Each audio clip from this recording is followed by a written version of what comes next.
kita akan training bagaimana cara menyusun SOP atau biasa dikenal sebagai Standard Operating Procedure yang biasa dipakai oleh perusahaan-perusahaan swasta maupun perusahaan pemerintahan.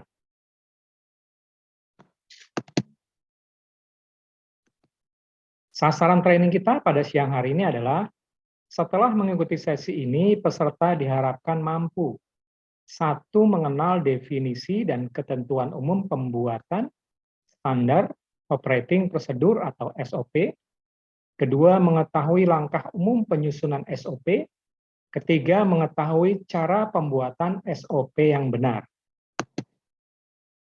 Definisi: Standar Operating Procedure atau prosedur kerja adalah dokumen yang memuat urutan kegiatan yang dibakukan dan harus dipatuhi dalam melaksanakan suatu proses kerja yang melibatkan beberapa fungsi dalam suatu organisasi untuk mencapai tujuan dari kegiatan tersebut. Berikutnya kita masuk ke penjelasan dari Standard Operating Procedures. Pertama, bentuk tertulis dari prosedur kerja yang menguraikan tahapan terperinci dari proses bisnis di suatu departemen atau antar departemen. Kedua, panduan kerja yang efektif dan memungkinkan untuk dijalankan dalam melaksanakan kegiatan. Ketiga, membentuk pemahaman dan komitmen yang sama dalam semua pelaksanaan dalam menjalankan kegiatan. Berikutnya, membangun sistem sehingga pelaksanaan kegiatan tidak terpengaruh siapa yang menjalankan. Berikutnya, menjamin pelaksanaan kegiatan kerja selalu konsisten dan benar. Digarisbawahi ya, konsisten dan benar. Berikutnya, SOP harus dibuat sederhana, praktis, dan mudah dipahami. Berikutnya kita bahas mengenai ruang lingkup SOP. Ada 9 poin. Yang pertama, cover yang memuat kolom pengesahan. Kedua, daftar perubahan. Ketiga, tujuan. Keempat, ruang lingkup. Yang kelima, daftar istilah dan singkatan. Yang keenam, dokumen terkait. Yang ketujuh, prosedur lengkap. Yang kedelapan, daftar lampiran. Yang kesembilan, lampiran. Berikutnya, SOP dibuat dalam format yang memuat: 1. Judul dokumen. Yang kedua, ada nomor dokumennya. Yang ketiga, tanggal berlaku. Keempat, nomor revisi. Yang kelima, nomor halaman. Yang terakhir adalah departemen penerbit atau pengguna dokumen tersebut. Ini adalah contoh format cover SOP. Di sini tulisannya Standard Operating Procedure di bagian atas. Kemudian ada pengendalian dokumen. Nomor SOP-nya misalnya 58610001. Ini adalah logo perusahaan. Berikutnya ini adalah kolom pengesahan. Dibuat oleh, diperiksa oleh, dan disetujui oleh siapa. Kemudian ini adalah tanggal pengesahan dari dokumen tersebut. Berikutnya adalah contoh format daftar perubahan. Di sini ada kolom perubahan. Di bawah kolom perubahan ada nomor perubahannya, nomor berapa, tanggal perubahan. Kemudian di sini ada penjelasan mengenai nomor revisinya berapa, bagian yang direvisi, kemudian ada penjelasan. Kemudian di sini apa saja yang berubah. Di sini adalah uraian perubahannya. Yang berikutnya adalah paraf pengendali dokumen. Ini adalah contoh format daftar perubahan dokumen. Kemudian contoh format pendahuluan SOP yang pertama, di sini adalah tujuannya, tujuan SOP-nya untuk apa, kemudian ruang lingkup SOP-nya dijelaskan, kemudian yang ketiga adalah daftar istilah dan singkatan apa saja yang tercantum dalam SOP tersebut. Berikutnya adalah contoh format pendahuluan SOP, masih kelanjutan yang tadi. Berikutnya adalah daftar-daftar singkatan yang dipakai dalam SOP tersebut. Kemudian dokumen-dokumen yang terkait dalam pembuatan SOP, berikut dokumen apa saja, kemudian nomor dokumennya nomor berapa, dan judul dokumen yang terkait judulnya dokumennya apa. Berikutnya adalah contoh format prosedur lengkap.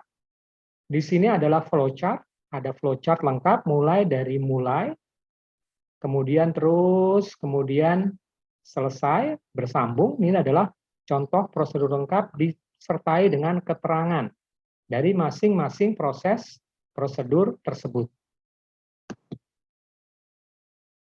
Berikutnya adalah daftar lampiran. Pada daftar lampiran ada 3 kolom. Yang pertama, nomornya, lampirannya apa saja, nomornya nomor berapa, nomor lampiran, kemudian keterangan dari lampiran, misalnya form dokumen internal master list. Ini adalah daftar-daftar dari lampiran. Berikutnya kita masuk ke cover SOP penjelasannya. Nomor 1 adalah jenis dokumen, yaitu standar operating procedure. Kedua, judul dokumen, pengendalian dokumen. Kemudian nomor dokumennya, misalnya SOP 5600001, kemudian logo perusahaan ditempatkan di sini, dan ini adalah kolom pengesahan. Ya, dibuat oleh, diperiksa oleh, dan disetujui oleh siapa. Ini adalah contoh dari cover SOP. Nah, kita akan masuk ke penjelasan dari cover SOP. Jenis dokumen yang tadi adalah standar operating procedure. Judul dokumen harus dapat menggambarkan dengan tepat kegiatan yang diatur dalam prosedur, tidak ganda dan tidak mirip. Kemudian nomor dokumennya dibuat sesuai dengan sistem penomoran yang berlaku dan dibakukan untuk kebutuhan pengendalian dokumen. Logo perusahaan menggambarkan logo dari organisasi atau perusahaan tersebut yang mengeluarkan dokumen sebagai identitas dokumen. Berikutnya adalah kolom pengesahan. Memuat lengkap, 1, tanggal pengesahan, kedua, kolom originator, ketiga, kolom pemeriksa, keempat adalah kolom pengesahan. Ditandatangani lengkap dengan mencantumkan job position atau jabatan. Kemudian nama penandatangannya dan tanggal penandatangannya tanggal berapa. Ya, itu adalah kelengkapan dari cover SOP. Berikutnya kita masuk ke kolom pengesahan SOP. Penyusun atau originator, bagian yang terlibat dalam kegiatan yang diatur dalam prosedur. Bagian yang paling mengerti terhadap kegiatan tersebut, bagian paling berkepentingan dan bertanggung jawab terhadap diaturnya kegiatan tersebut. Itu adalah sebagai penyusun atau originator. Berikutnya adalah pemeriksa. Semua kepala bagian yang bagiannya terlibat dalam kegiatan pembuatan SOP. Semua kepala bagian yang bertanggung jawab terhadap kegiatan tersebut. Berikutnya adalah pemeriksa semua kepala bagian yang bertanggung jawab atau berkepentingan terhadap hasil dari kegiatan dan proses tersebut. Berikutnya, untuk pengesah, atasan dari semua kepala bagian yang terlibat, bila perlu atasan semua kepala bagian yang menyetujui. Kemudian kita berbicara mengenai daftar perubahan. Yang pertama adalah tanggal perubahan dokumen. Ini adalah tanggal perubahan dokumen. Kemudian nomor revisinya nomor berapa. Yang ketiga, bagian yang direvisi apa saja, dijelaskan di sini. Kemudian paraf pengendali dokumen itu di sini. Kemudian uraian atas perubahan yang dilakukan apa saja, perubahan-perubahannya. Dan terakhir adalah halaman yang berubah, halaman berapa. Daftar perubahan adalah tabel yang memuat riwayat perubahan yang telah dilakukan pada dokumen, baik perubahan pada sebagian maupun keseluruhan dokumen. Berikutnya, riwayat perubahan digunakan sebagai referensi perubahan. Berikutnya, dan sebagai pembuktian, dilakukan pengembangan berkesinambungan. Itu adalah terkait dengan daftar perubahan. Lanjut mengenai daftar perubahan, 1. Tanggal perubahan dituliskan tanggal. Dilakukan perubahan dokumen menjadi catatan riwayat perubahan dokumen. Yang kedua, nomor revisi. Dituliskan informasi perubahan yang telah dilakukan pada dokumen tersebut. Nomor revisi ini dicantumkan juga pada footer. Kemudian yang berikutnya adalah nomor revisi X kali Y. X revisi keseluruhan dimulai dari angka 0. Y revisi sebagian, revisi ke-10 merubah revisi keseluruhan. Nomor terbitan dimulai dari angka 1. Kemudian bagian yang direvisi dituliskan bagian atau bab dokumen yang direvisi, dicantumkan nomor atau huruf dari bab dokumen yang dirubah. Ada 7 bab umum yang terdapat pada SOP. Pertama adalah tujuan. Ada 7 bab, jadi di SOP itu ada 7 bagian atau 7 bab. Yang pertama adalah tujuan. Yang kedua adalah ruang lingkup. Yang ketiga daftar istilah dan singkatan. Yang keempat dokumen terkait. Yang kelima prosedur lengkap.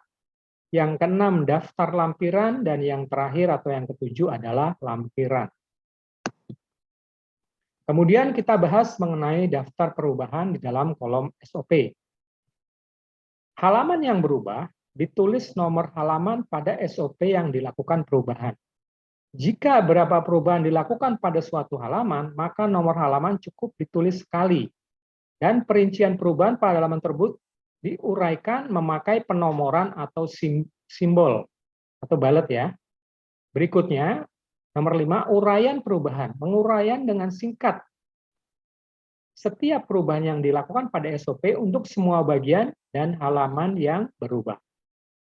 Kemudian paraf pengendali dokumen. Pengendali dokumen harus memberikan paraf untuk setiap perubahan yang dilakukan pada SOP bertujuan sebagai validasi pengendali dokumen atas perubahan tersebut.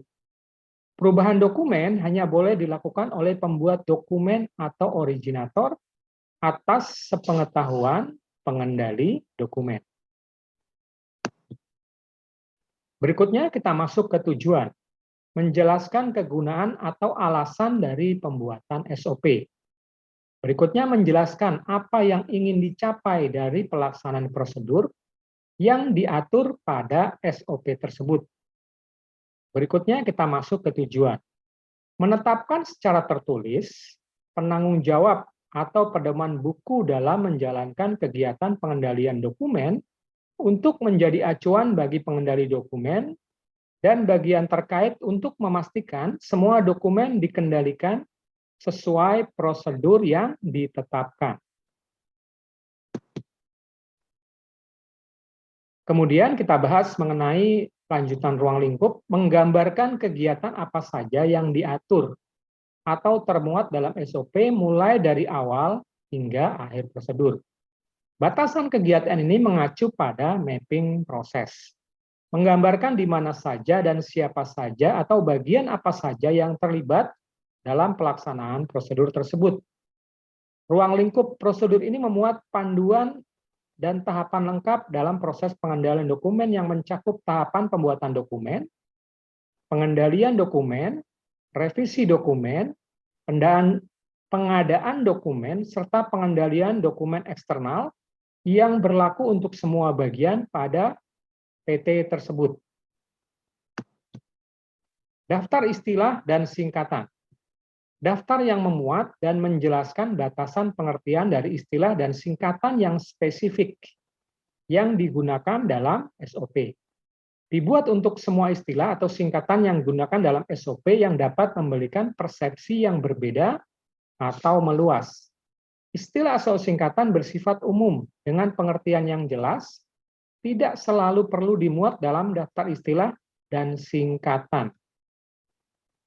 3. Daftar istilah dan singkatan. Daftar istilah pengendali dokumen, ini contohnya adalah, ini contoh dari daftar istilah.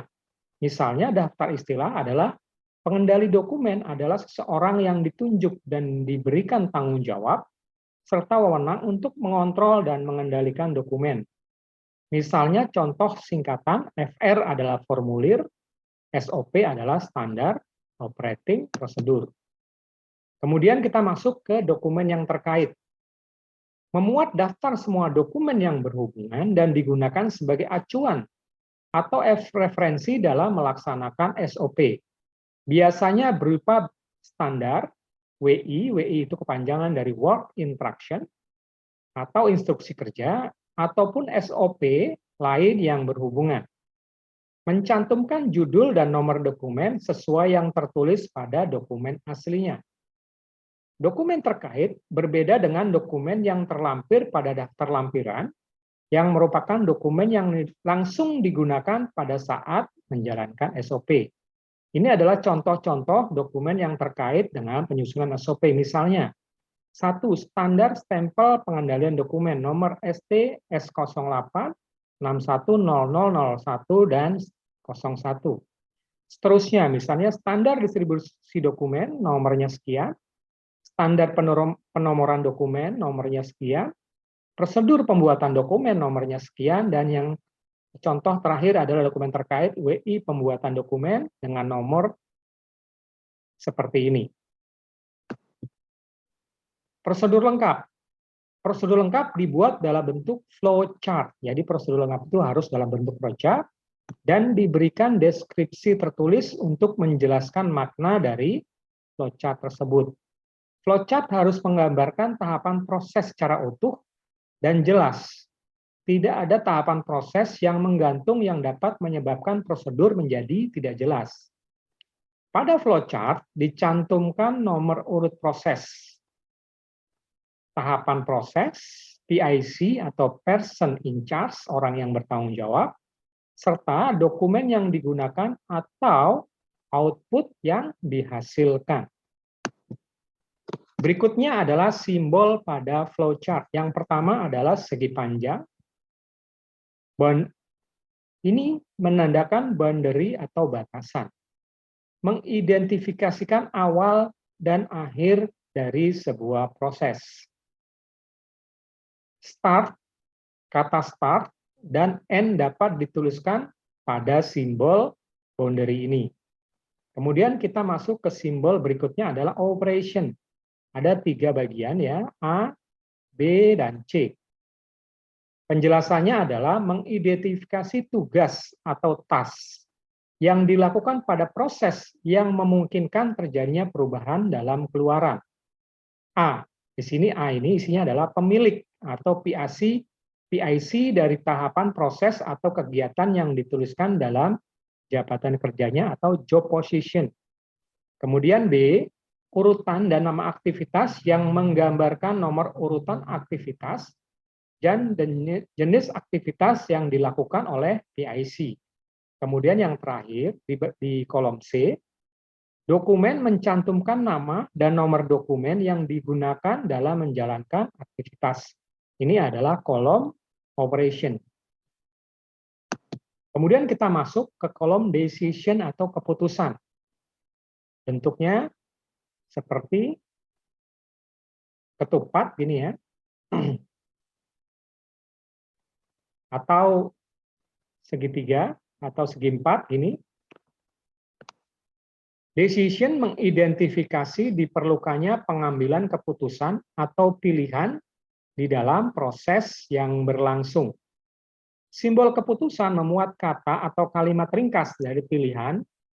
Pada setiap cabang yang diwakili anak panah, harus tertulis pilihan keputusan, yaitu Y dan T. Y artinya ya, dan T artinya tidak. Dibuat jika aktivitas lebih dari 1 kemungkinan. Kemudian, ini adalah lambang dokumen. Di bagian bawahnya ada gambar fleksibel menandakan memang ini adalah dokumen. Mengidentifikasikan form yang muncul pertama kali. Mengidentifikasikan adanya keluaran berbentuk kertas atau print out. Jadi ada dokumennya ya. Kemudian berikutnya adalah simbol off-page connector. Simbol penghubung. Jadi simbol seperti ini adalah simbol penghubung aktivitas pada halaman kerja yang berbeda untuk melanjutkan aktivitas pada SOP yang sama. Jadi kelanjutan di lembaran berikutnya ada tanda konektor atau penghubung. Dituliskan kode aktivitas atau nomor aktivitas. Kemudian lambang simbol lingkaran, subtitle konektor atau on-page konektor. Simbol untuk keluaran suatu aktivitas yang menjadi masukan bagi aktivitas lain pada subjudul yang berbeda. Simbol untuk menyambung aktivitas pada suatu halaman kerja. Ditulis kode subjudul atau nomor atau kode aktivitasnya. Berikutnya kita masuk ke simbol segi 4, tetapi ada bagian kecil. Ini adalah predefined process. Menunjukkan proses yang telah dijelaskan di SOP yang lain, berguna untuk meringkas dan menyederhanakan flowchart. Berikutnya, simbol berikutnya adalah manual input. Seperti ini, seperti segi 4, ada miring bagiannya. Sebagai simbol masukan input berupa data yang dimasukkan secara manual.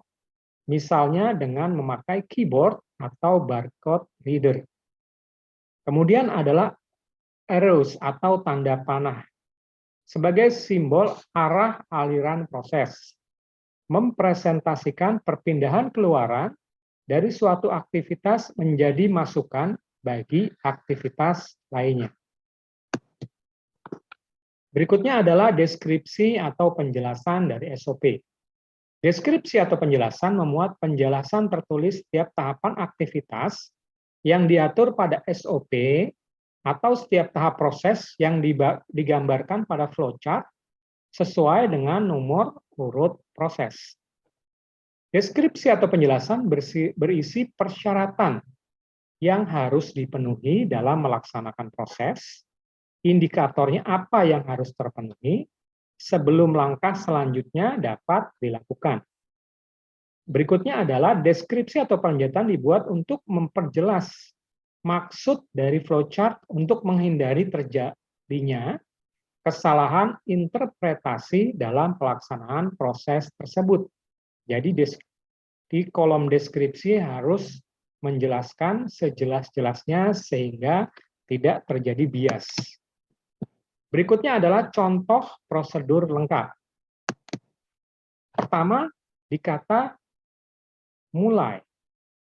Mulai prosedur, kemudian di sini masuk ke proses, ada warehouse supervisor, ada purchase order. Ini adalah dokumen. Menerima dan memeriksa keseluruhan material dari supplier. Tugasnya warehouse supervisor, kemudian dokumennya surat jalan. Masuk ke decision, kalau sudah sesuai, ya. Kalau tidak sesuai, tidak. Artinya dokumen tersebut tidak sesuai, maka dikembalikan ke warehouse supervisor, pengembalian ke supplier selesai. Kalau sesuai, warehouse supervisor akan penurunan material, kemudian masuk ke QC field warehouse. Pemeriksaan kualitas material. Form pemeriksaan material, standar penerimaan material. Mari kita lihat deskripsinya. Nomor 1.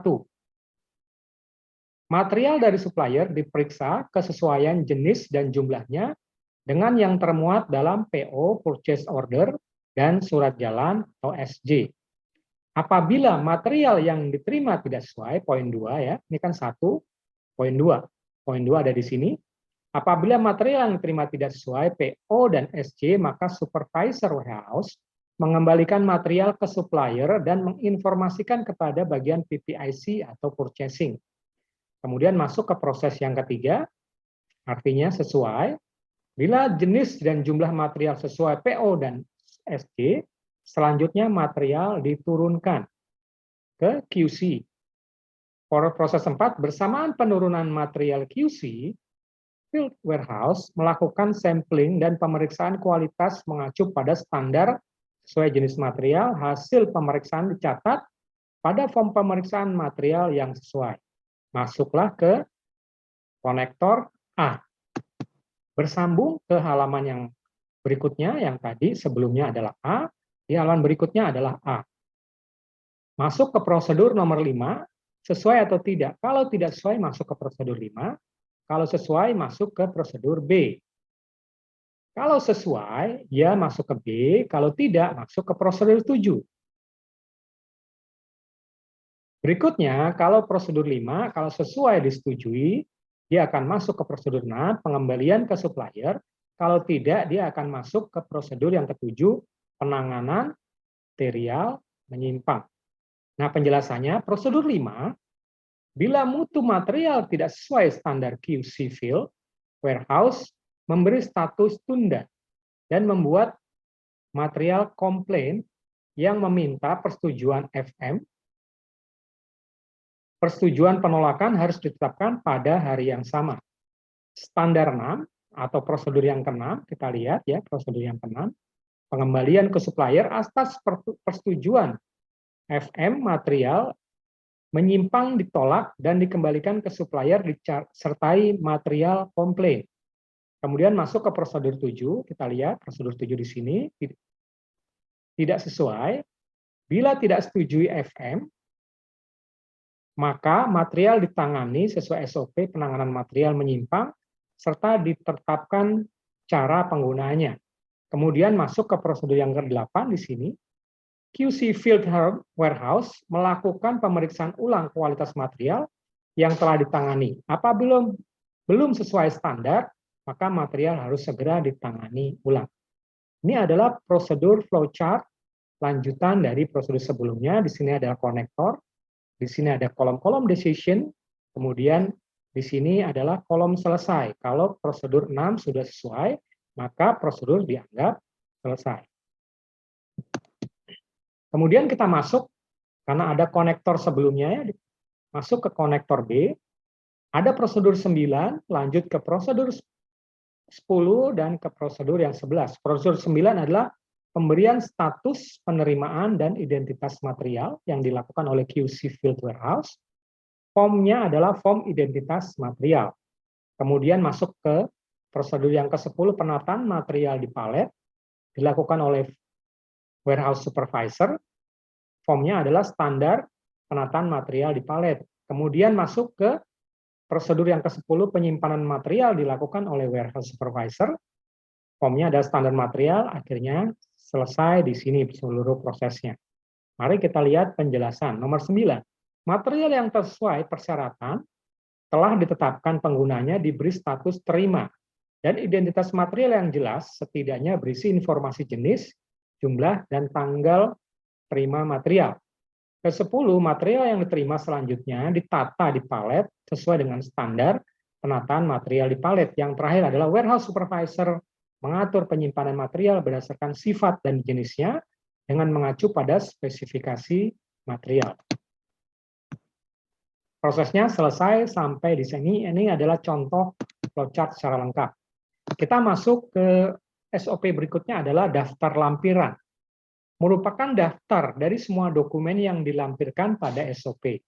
Dokumen yang dilampirkan dapat berupa form, standar, atau dokumen ringkas lainnya. Dokumen yang dilampirkan adalah dokumen yang digunakan dalam menjalankan prosedur tersebut. Kemudian lampirannya adalah dokumen yang dilampirkan pada SOP sesuai dengan yang termuat dalam daftar lampiran. Dokumen yang dilampirkan umumnya adalah dokumen yang ringkas. Berikutnya kita akan masuk ke langkah umum penyusunan standar operasional prosedur. Yang pertama, kenali kegiatan yang disusun prosedurnya dan semua bagian atau PIC yang terlibat dalam kegiatan tersebut. Dasarkan pada Cross Functional Map atau CFM. Kedua, adakan pertemuan dengan semua PIC untuk mendeskripsikan tahapan yang dilakukan dalam menjalankan kegiatan yang akan dibuatkan SOP-nya. Pertama, catat secara lengkap bagaimana kegiatan tersebut berjalan, kenali kegiatan awal dan kegiatan akhir yang baik, kenali tahap yang biasanya dilakukan dan seharusnya dilakukan. Sepakatkan tahapan yang berbeda antar PIC, kenali customer pada tahapan tersebut. Yang ketiga, susun rancangan prosedur dari SOP tersebut dengan lengkap. Identifikasi semua dokumen yang digunakan, periksa kemudian daftarkan. Kemudian evaluasi rancangan prosedur dengan semua PIC termasuk mencocokkan jenis dokumen yang digunakan. Yang keenam adalah tindak lanjut hasil evaluasi dengan membuat rancangan akhir prosedur. Kemudian langkah yang ketujuh, lakukan pertemuan dengan semua PIC dan presentasikan rancangan akhir prosedur. Pastikan adanya kesamaan persepsi dalam mendeskripsikan setiap tahapan yang dilakukan dalam rancangan akhir prosedur. Catat secara lengkap semua masukan dan tetapkan keputusan akhir. Pastikan semua PIC dapat menerima rancangan prosedur tersebut. Berikutnya adalah kenali kendala, penerapan, dan pastikan dapat teratasi. Berikutnya, jika perlu buatkan tahapan alternatif untuk tahapan yang sulit dicapai. Langkah 8, lengkapi prosedur sesuai dengan format SOP dengan bantuan PIC, yaitu apa saja judul dan nomor prosedurnya, tujuan dan ruang lingkup, dokumen terkait, daftar lampiran dan lampiran, daftar istilah dan singkatan, pemeriksa dan pengesah SOP. Buatlah SOP dengan lengkap dan verifikasi kembali SOP bersama dengan semua PIC. Yang terakhir adalah lakukan pengesahan SOP, artinya SOP tersebut sudah disahkan dan bisa untuk dijalankan atau diimplementasikan kepada bagian-bagian atau orang-orang PIC yang terlibat dalam menjalankan SOP tersebut. Nah, tadi kan di awal ada penjelasan mengenai cross-functional map. Berikutnya adalah contoh dari cross-functional map ini. Contohnya adalah cross-functional map dari QA Corporate. Di sini adalah Customer Complaint Handling. Di sini ada beberapa jabatan yang akan menjadikan cross untuk melihat flowchart-nya. Pertama adalah Manager Service, yang kedua adalah QA Corporate, kemudian OEM, yang kemudian distribusi. Ini adalah bagian-bagian yang terlibat dalam proses SOP. Pada bagian pertama yang terlibat adalah Submit Customer Complaint. Kemudian masuk ke tahap kedua yang akan dilakukan oleh QA Corporate Analysis Complaint. Kemudian di sini Approval. Kalau disetujui, masuk ke langkah berikutnya adalah corrective action atau perbaikan yang akan dilakukan oleh bagian NFG dan distribution. Kemudian dilakukan review oleh QA Corporate, kemudian dilakukan report atau laporan distribusi CAR to certain BM atau Branch Manager atau RSM, Regional Sales Manager. Kemudian langkah selesai. Nah, bagaimana kalau tidak? Kalau tidak akan masuk ke awal, follow up to customer komplainnya. Apakah bisa di follow up atau tidak? Di follow up. Ternyata komplainnya tidak bisa di follow up. Nah, ini adalah salah satu contoh flowchart yang melibatkan beberapa bagian dalam satu departemen, bisa juga lintas departemen.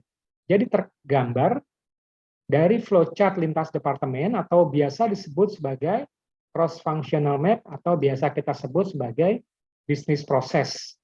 Mulai dari proses awal, departemen A misalnya, kemudian masuk ke proses berikutnya ditangani oleh departemen B, kemudian masuk ke proses berikutnya ditangani oleh departemen C dan D, kemudian masuk ke proses berikutnya ke review ke departemen B, kemudian ke laporan di departemen B, dan selesai. Apabila komplainnya tidak bisa dihandle, dikembalikan ke departemen A, konfirmasi ke konsumen, dan selesailah proses dari cross-functional map tersebut. Ya, demikian rekan-rekan cara pembuatan SOP yang benar. Rekan-rekan bisa pelajari sehingga kalau SOP-nya benar, perusahaan bisa berjalan dengan optimal karena semua menjalankan peran, tugas, tanggung jawab, dan wewenang sesuai fungsinya masing-masing, tidak terjadi overlap antara satu individu dengan individu yang lain, antara satu karyawan dengan karyawan yang lain, antara satu departemen yang lain, antara satu divisi dengan divisi yang lain, sehingga memiliki peran yang jelas, sehingga roda organisasi akan terus berputar secara efisien dan efektif, tidak saling melemparkan tanggung jawab. Demikian yang dapat saya sampaikan. Kalau peserta training ada yang ingin ditanyakan, silahkan ditanyakan. Kita masih ada waktu 2-5 menit lagi.